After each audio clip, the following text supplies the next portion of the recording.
Well, brain injury survivors and advocates are hoping that continuum of care will be included in the final New York State budget. And we want to warn our viewers that some of the images in this story could be graphic or upsetting. Our New York Capitol correspondent Elise Klein spoke to a survivor directly that's impacted by this issue. Elise, what are you learning and what can you tell us?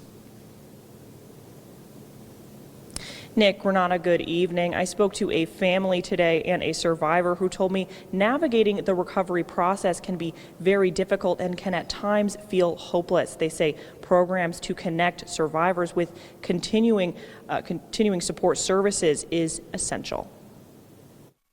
On December 2nd, 2021, Caleb Brunick was returning home from a comedy show when a tractor trailer hit the car he was riding in head-on, killing one of his friends and leaving him with severe injuries. He says it took him 4 months to become verbal again. He also had to relearn how to walk. He traveled to Albany today to advocate for brain injury survivors, hoping to show them recovery is possible.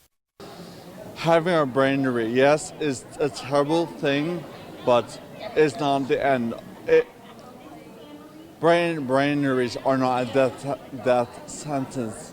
Advocates are asking for $1 million in the state budget for Continuum of Care, a program to help brain injury survivors, their families, and caregivers to find resources and support services. Caleb's mom says as a caregiver, it can be very difficult to navigate the recovery process and the resources available.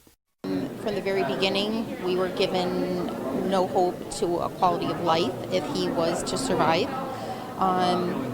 And he's doing overall wonderfully, but it was nothing short of very, very hard work. Some lawmakers say they plan to push for funding for Continuum of Care in the final state budget. We need to support New Yorkers with traumatic brain injuries. It's often a little known and hidden condition, but it has such an enormous impact on their lives. The final state budget is due in less than a week at this point, and this is an issue that some lawmakers were able to secure funding for in last year's final budget, but they're hoping to get the full ask of $1 million in this year's final budget.